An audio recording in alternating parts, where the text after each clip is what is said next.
Hello दोस्तों, स्वागत है आप सभी का हमारे यूट्यूब चैनल ब्राइट एड्रेस पे। आज हम बात करेंगे रेशियो और उनके प्रोपोर्शन के बारे में। इनके बेसिक जो कंसेप्ट है उसको अच्छे तरह से समझेंगे।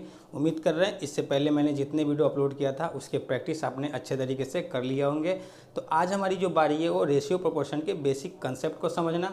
नेक्स्ट वीडियो से हम इसके कंसेप्ट के बेस पे एक प्रश्न को लेकर आऊँगा ताकि आपकी जो कंसेप्ट है वो और बेहतर हो सके। तो चलिए शुरू करते हैं इसके बेसिक कंसेप्ट से। क्या कहता है इसका बेसिक कंसेप्ट, तो शुरू करते हैं आज के बेसिक कंसेप्ट से। हमारा जो चैप्टर है वो रेशियो एंड प्रोपोर्शन। बात करें रेशियो को हिंदी में अनुपात बोलते हैं और वहीं प्रोपोर्शन को हम समानुपात बोलते हैं।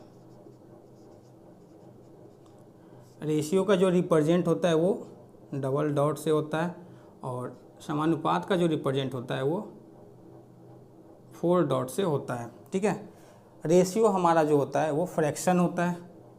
आप फ्रैक्शन को ही रेशियो में लिखते हैं। और समानुपात की बात करें तो समानुपात जो हमारे पास है वो फ्रैक्शन को इक्वल करने का काम करता है। दो फ्रैक्शन को इक्वल करने का काम प्रोपोर्शन का है। एग्जाम्पल से अगर हम समझे इसको तो जैसे x अपॉन वाई है बराबर, इसको हम रेशियो में x रेशियो y ऐसे लिख सकते हैं। उम्मीद कर रहे हैं समझ में ये आ गया होगा। आगे हम बात करेंगे समानुपात की। तो समानुपात को कैसे लिखेंगे हम, अगर हमारे पास x अपॉन वाई है और बराबर है a अपॉन b के, तो हम इसे प्रोपोर्शन में लिखेंगे x ratio y proportion a ratio b। ये हमारे पास प्रोपोर्शन में लिखा गया है और ये हमारा इक्वल को दिखा रहा है कि जितना रेशियो ये दोनों का होगा सेम रेशियो इसका भी होगा। ये हमारे पास इक्वालिटी को दिखा रहा है। अगर हम इसके नंबर बेस एग्जांपल से हम अगर देखें तो हम इसको ऐसे लिख सकते हैं। अगर ये 3/5 है तो इसको रेशियो में 3 रेशियो 5 ऐसे लिख सकते हैं। उसी प्रकार से अगर हम इसको देखें 3/5 है बराबर है ये 6/10 के, तो हम इसको ऐसे लिख सकते हैं 3 रेशियो 5 प्रोपोर्शन 6 रेशियो 10। ये प्रोपोर्शन में लिखा गया है, इस प्रकार से लिख सकते हैं। उम्मीद करें ये सब बातें समझ में आ गया होगा। अब हम बात करेंगे रेशियो जो होता है वो यूनिट लेस होता है। अब यूनिट लेस कहने का मतलब यहाँ पे जैसे लिख रहे हैं रेशियो जो है वो यूनिट लेस होता है। कहने का मतलब अगर हम एग्जांपल से देखें कि ये अगर 6 किलोमीटर है और हमारा ये नीचे 12 किलोमीटर है, तो इसे अगर हम रेशियो में अगर लिखेंगे तो ये रेशियो में जैसे ही लिखेंगे तो ये किलोमीटर से ये किलोमीटर हट जाएगा, मतलब ये ख़त्म हो जाएगा। और 6 से चला जाएगा ये 1 टाइम में और 6 से चला जाएगा ये 2 टाइम में। तो हमारे पास जो आ रहा है वो 1 रेशियो 2 आ रहा है। कोई यूनिट यहाँ पे नहीं है, तो हम यही बात बोल रहे हैं कि रेशियो जो होता है वो यूनिट लेस होता है, क्योंकि रेशियो में यूनिट पहले ही इसको ख़त्म कर दिया जाता है इसको। उम्मीद कर रहे हैं बात मेरी समझ गए होंगे। इसके बाद क्या कहेंगे हम कि रेशियो जो होता है वो सेम यूनिट का ही निकाल सकते हैं। अगर यूनिट सेम नहीं है तो आप रेशियो नहीं निकाल सकते हैं इसकी।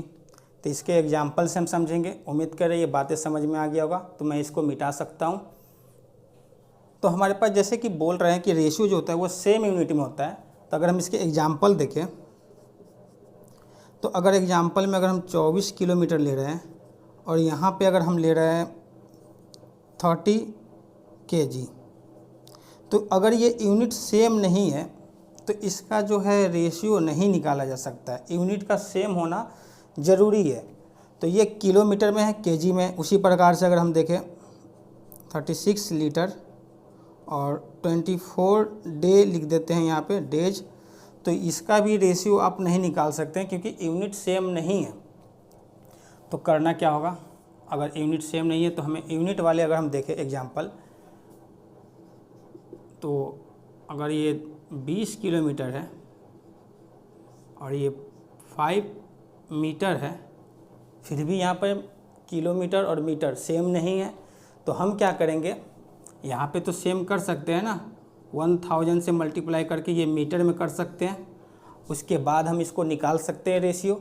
लेकिन यहाँ पे हम कुछ भी नहीं कर सकते हैं, किसी भी तरीके से हम किलोमीटर को केजी में और केजी को किलोमीटर में कन्वर्ट नहीं कर सकते हैं। उसी प्रकार से लीटर को डेज में और डेज को लीटर में कन्वर्ट नहीं कर सकते, इसीलिए यहाँ पे रेशियो इसका नहीं निकाला जा सकता है। लेकिन यहाँ पे निकाला जा सकता है, क्योंकि मीटर को किलोमीटर में और किलोमीटर को मीटर में हम कर सकते हैं, इसीलिए यहाँ पे इसका रेशियो पॉसिबल है निकालना।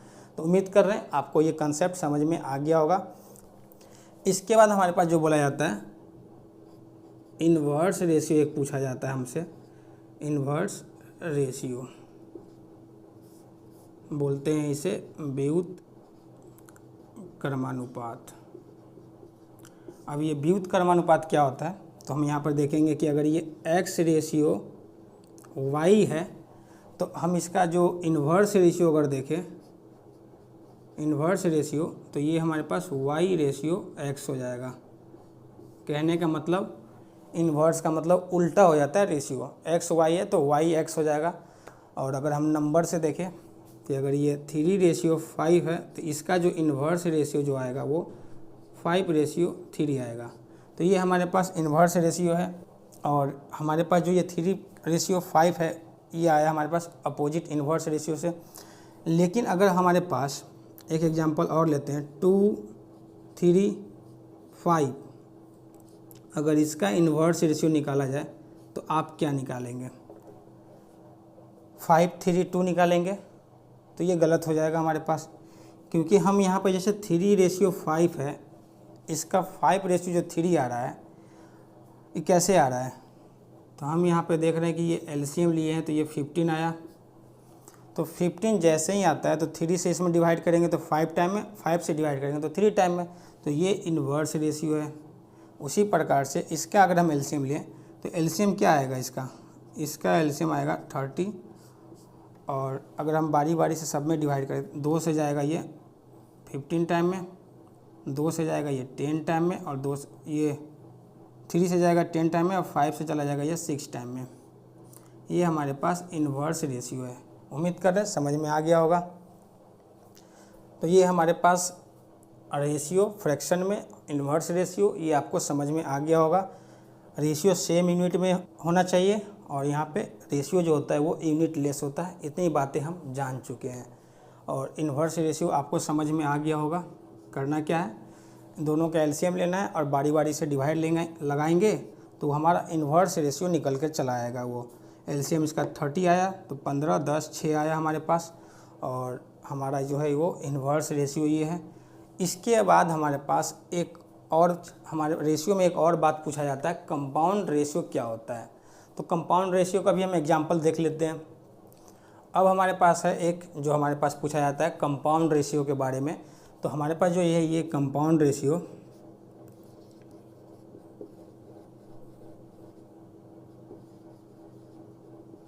जिसको बोलते हैं मिश्र अनुपात, मिश्र अनुपात। अब ये मिश्र अनुपात क्या होता है, तो इसके एग्जाम्पल से समझते हैं।